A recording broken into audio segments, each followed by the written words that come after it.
We saw before that isotopes are the atoms that of the same element that have the same number of protons but different number of neutrons. And we talk about the hydrogen atom and the lithium atom as an example. And we said that the hydrogen is the only one that has a specific name for the three isotopes that it has. But for example, the hydrogen 1 is called hydrogen. The hydrogen 2 is going to call deuterium, and the hydrogen 3 is going to be tritium, where 1, 2, and 3 refers only to the mass of the atoms. In the case of the lithium, we have lithium 6, lithium 7, and lithium 8, and those are the different isotopes that we have.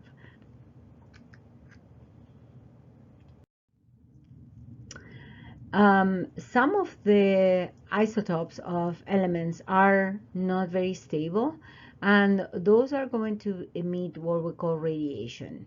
Radiation is something that is expelled from the nucleus of the atom. The nucleus of the atom can expel alpha particles or alpha radiation. The alpha radiation is made of 2 protons and 2 neutrons.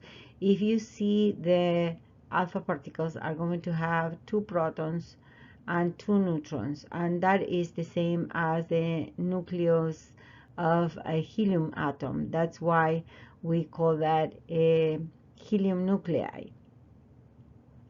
The beta radiation are high energy electrons, and you're going to say, wait, electrons are not in the nucleus of the atom, they are outside.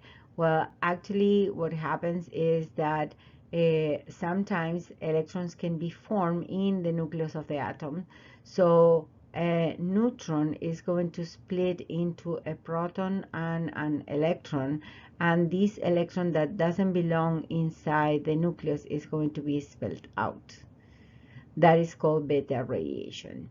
In the case of the gamma radiation is associated with alpha radiation and beta radiation, and it's just high energy rays that can be thrown out from the nucleus of the atom when alpha radiation and beta radiation occurs. Gamma radiation are high energy rays that can pass through any material. So alpha particles, beta particles, and gamma rays are going to be the 3 types of radiation. Alpha particles are helium nuclei, and they are going to be stopped by a paper, just a paper. Beta particles can be stopped by aluminum foil, but gamma particles are going to be stopped only by lead or concrete. Any other surface can be passed through by gamma radiation. That's why it's so difficult to stop and so dangerous. We're going to see how we can write down the alpha radiation as if it was an equation, and that is going to be through an example. Let's say that we have plutonium. Plutonium has 94 protons and 240 particles in total in the nucleus. So it's going to have 146 neutrons. So it's 240 particles in total minus 94, which is going to be the amount of protons. That is going to give us 146 neutrons. That means that plutonium has 240 particles in total and 94. But what happens when this atom or this nuclei, this nucleus is going to release an alpha particle? Well, from the 94, now I have 2 less protons. So instead of 94, we are going to have an atom that has 92 protons. And since there are 4 particles in total, instead of 240, we are going to end up to 136 particles in the nucleus. That means that we are not going to have the same element. First we have plutonium, and then we are going to have uranium. Okay, that's it's what we call transmutation, because they transmute from one element to the other one. If you see here, you are going to have the helium nuclei that has 2 protons and 4 particles in total. 2 protons because they have 1 and 2 protons, and 4 particles in total, which are, of course, in the nucleus of the helium. This sometimes is written like that, or like helium 2 plus, because the 2 electrons are not present. So in the alpha radiation, every single time we are going to have a transmutation. If you look at the periodic table, plutonium is number 94, and this one is going to decay into uranium, which is 92. If the uranium transmutates again, is going to get into thorium, which is the number 90. So every single time that an element emits alpha radiation, it changes the identity of the element, and it's going to have a different identity. It's not going to be the same atom. They can continue decaying. Decaying is changing or transmutating until it gets to, most of the time, lead, which is Pb, and that is the number 82. And lead is very stable, so it's not going to decay anymore. We are going to do some examples on how to calculate these numbers here, and that equation is going to be resolved in the examples that are going to be in the next slide. Now, in beta radiation, what happens in beta radiation? We have let's say that I'm going to write here the radium. The radium has 228 particles in total, and 88 are protons. So we are going to have 288 in total. What does that mean? That we have 228 minus 88 protons. That is going to be 140 neutrons. What happens here? From 140 neutrons, I'm going to have one of the neutrons to change into a proton and an electron. We said that that is what happens when we have beta radiation. So in other words, let me erase this, and I'm going to write it down in a different way so you can understand. We have 88 protons, and we have 140 neutrons. So one of these neutrons is going to transmutate into a proton and an electron. The electron is what we call the beta particle. Beta particle. Okay? The beta particle is going to be expelled from the nucleus. But what happens here? What was before a neutron now is a proton. So the number of particles in the nucleus do not change. We are going to have 228 and 228. But before we have 88 protons, and now we have one more proton. That's why it's 89 here. Okay, so instead of radium, we are going to have actinium. And that is happen also when we have carbon-14, for example. Carbon-14 is going to decay into nitrogen. Why is that? The one of the 8 neutrons and 6 protons that has a carbon. One of the 8 neutrons is going to be transmuting into a proton and an electron. The electron is here. The mass of the electron is 0. That's why it has a 0 at the top. The charge is -1. So it's going to be this one, this electron that I have here. Now, what happens with the atomic number? The atomic number is going to increase. Instead of 6, it's going to be 7, because one of these neutrons is going to transmute into a proton. But the total particles that we have, instead of 8 neutrons, I'm going to have 7 neutrons at the end and 7 protons, because one of the neutrons decay into a proton. So the total number of particles is still 14.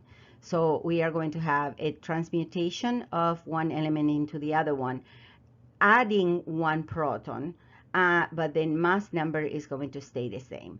Also, we are going to have the release of what we call the neutrino, that you don't need to remember this, okay? That is only radiation. The gamma radiation does not change the identity of the element because it's not involving any particles. So what we are going to do is some examples of how to write down these equations that look very complicated right now. Okay, so how do we write normally these equations? We are going to have an element, let's say that is uranium. Uranium is 92, and they have to tell me which kind of decay we are going to form. The decay, again, is that transmutation between one element getting into another one. So it decays from uranium into another element. What do we know? That if it's alpha radiation, it's going to lose one helium nuclei. So the mass of the helium is 4, the atomic number of a helium is 2. So look at these numbers here very closely. If we have the numbers on the right, and I'm going to try to see if I can highlight them. So if I have 92, it's going to be the same as 2 plus 90. So in other words, when you have alpha decay, you have to take the atomic number that we are going to subtract 2, and that is going to be exactly the number that we have here. You can also say that the numbers on the right, they have to add up to the numbers on the left. So 92 is the same as 2 plus 90, or 90 plus 2 is equals to 92. Same thing. Now, what happens with the mass number? With the mass number, we know that the total amount of particles that are missed or are expelled from the nucleus are 4, 2 protons and 2 neutrons. That means it had 235 at the beginning, minus 4 is 231.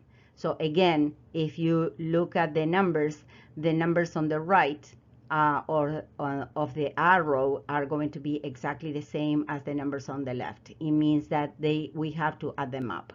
So that is very simple. If we have an element like thorium, if thorium, let's say that here I have my second equation. If thorium decays again, I'm going to write it down like helium 2 and 4.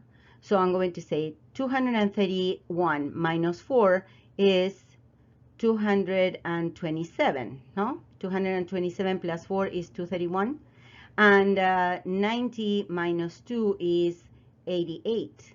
And the number 88 is radium. So the thorium is going to decay into radium. So that is how we are going to write down the equation. And we are going to see some exercises in a minute. The beta decay is a little bit more complicated because we are not talking about elements, actual elements or actual particles, but just an electron. But for the purpose of these formulas, we are going to say that the number that appears as the atomic number in the electron is going to be -1. So 92 is the same as 93 minus 1. So again, we have the same reasoning that we have at the top. And 235 minus 0 is 235. We said that in the beta decay, we do not have a change in the mass number. The mass number stays the same. The proton number, which is Z, is going to be +1, okay? In this case, the A is going to be -4, and the Z is going to be -2. Do you see that is -2? Beginning in 92 goes to 90, beginning in 235 goes to 231. In the last one, we don't have any problem because the only thing, the gamma is going to be just gamma radiation. There is no particles. So the numbers are going to stay the same. The only thing that is going to be is energy that is released.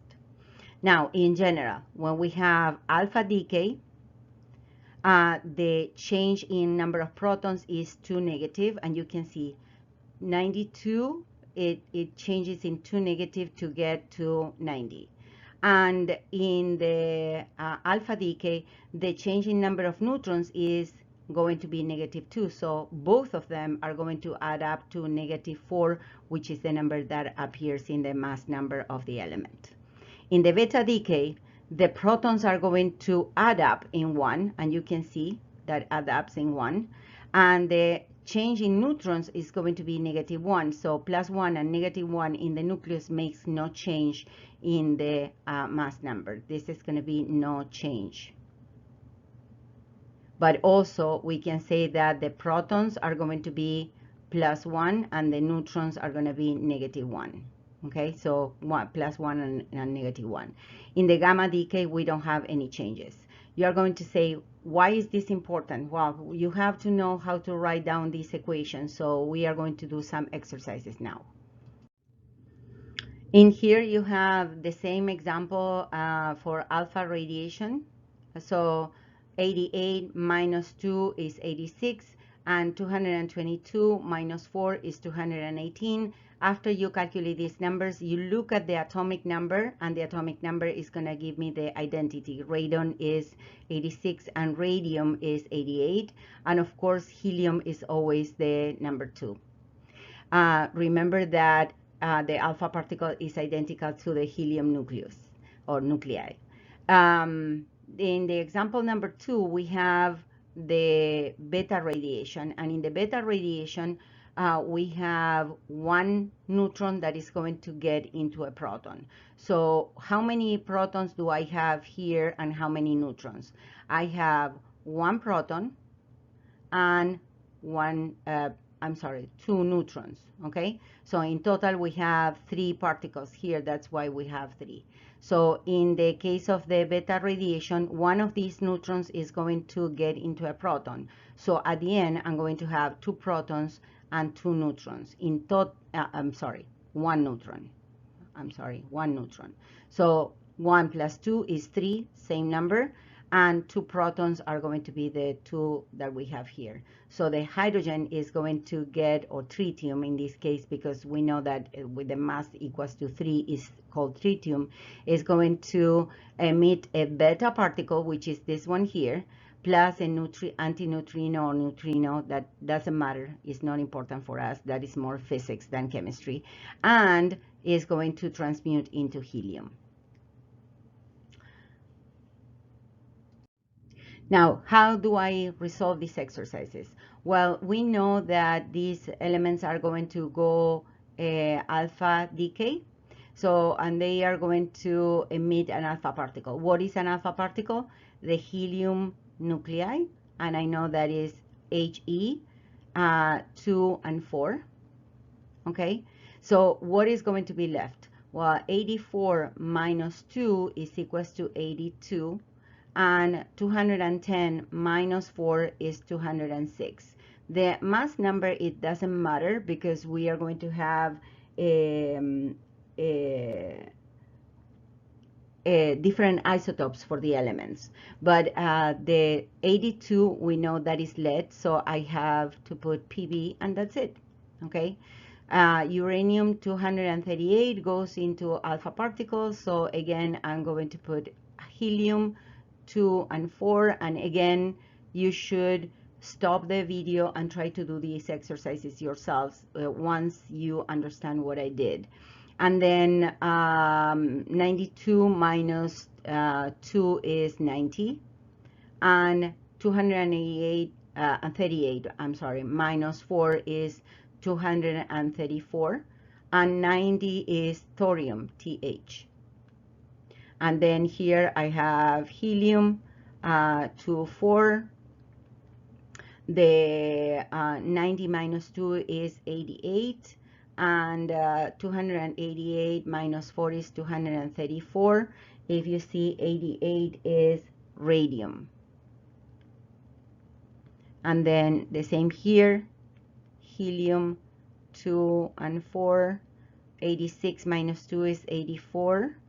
And 222 minus 4 is 218. And if you see the element number 84 is polonium. PO. Okay, as simple as that. In the beta decay, we know that the protons are going to increase in 1 and the neutrons are decreased in 1. So the atomic number is going to be staying, the mass number is going to stay the same. And the atomic number is going to increase in 1. Okay, so what we have here, we are going to put an electron, -1 and 0. 0 is the mass. So in this one is going to be, instead of carbon, instead of 6, it's going to be 7, because the number of protons are going to increase in 1. Instead of 6, we are going to have 7. And the 14 is going to stay the same because the mass number is going to stay the same. So it's going to be 14. The number 7 in the periodic table corresponds to nitrogen. As simple as that. Yes? So again, if you want to do the math, 14 plus 0 equals 14, and 7 minus 1 is equals to 6. So it's as simple as putting one more number here. So in here, I'm going to have the electron, -1 and 0. Okay, so in here it's going to be 39. And instead of 90, I'm going to have 90. Now, the number 39 is yttrium. So it is represented by the letter Y. That is the element. And the potassium is 19. The electron is going to be -1 and 0. So instead of 19, it's going to be 20. I'm sorry, 20. And the 40 is going to stay the same. This is going to be calcium. And the last one is nitrogen. The nitrogen is going to emit a beta radiation, -1 and 0. And the number is going to increase, 8. And the number here is going to stay the same, 13. So 8 is oxygen. I hope that you understand these exercises. They are super simple to do. Okay, what is half-life? When we have an atom, we can say that the atom is radioactive or not, but that doesn't mean that we know exactly when the atom is going to release those particles, those alpha or beta or gamma particles. So we do not know how much time it's going to take for that atom to decay. But if we measure a certain amount of atoms, we can calculate how much time is going to take for that atom to decay to half. Do you see that we change the identity of the atom? For example, the uranium that is 92 is going to get into thorium, okay? But and this is 90. That means that the uranium is going to disappear, okay? When the uranium is transmuted into thorium, we don't have uranium anymore. We are going to have thorium. So the thing is that we cannot measure how much uranium is going to be left, but we can measure the time that it takes for that uranium to disappear in half, and that is what we call half-life. So for you to understand better what half-life is, let's say that I have 100 atoms, and I'm making an example so you understand what half-life is. If, let's say that is francium, for example. Francium is the last element in the group 1, and it's very radioactive. It lasts 20 minutes for get into half. What does that mean? That in 20 minutes, the first half-life is going to have, instead of 100 atoms, I'm going to have 50 atoms.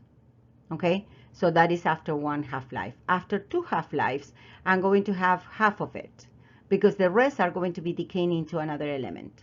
So it's going to be 25 after 2 half-lives. After 3 half-lives, I'm going to have 12.5.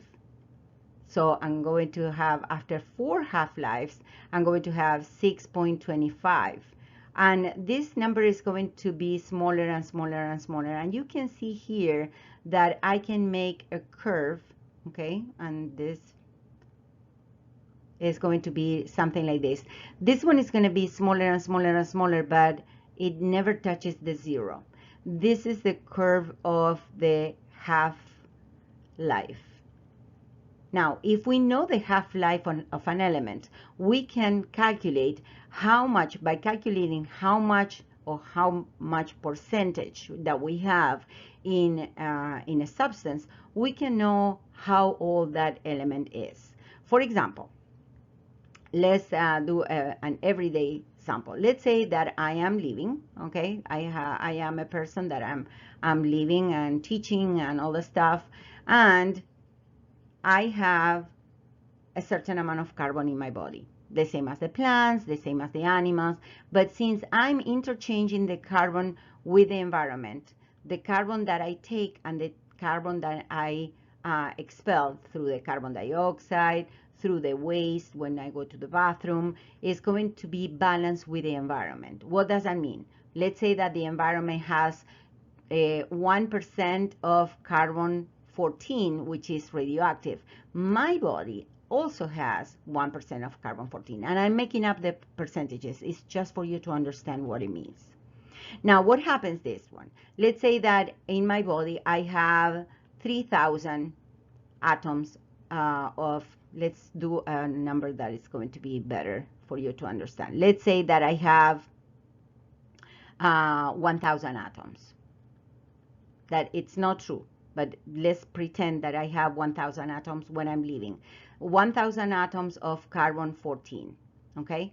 So if I die today, the carbon 14 is going to be exactly 1,000. But what happens when I die, and here I am, okay? So when I die, what happens? My body is going to stop interchanging the carbon with the environment. I'm not going to eat anymore. I'm not going to go to the bathroom anymore. I'm not going to breathe anymore. So this carbon dioxide that I used to expel, the waste that I used to expel, the sugar or carbohydrates that I used to eat, they are not anymore. So my carbon 14 that was 1,000, okay, at the beginning when I was alive, is going to begin decaying. And if it passes, let's say 5,000 years, I'm going to have 500 atoms of carbon. Why? Because the half-life of carbon is 5,730 years. So by measuring the percentage or the amount of carbon 14 that my body has, I can tell how much time passed since I died. For example, if I have only, I don't know, 250, that means that I died 10,000 years ago. Why? Because roughly 10,000 years is two times 5,730 years. Okay, and that's how we can calculate how many years or millions of years have passed since the dinosaurs passed away. So if I find a dinosaur and I calculate the half-life of the carbon, and based on that I calculate the percentage of the carbon 14 that it has, I can calculate how much time it passed since the dinosaur died. I think you may understand that. If not, we are going to talk about that again. But this is the last part of the radioactivity that we are going to cover at this level.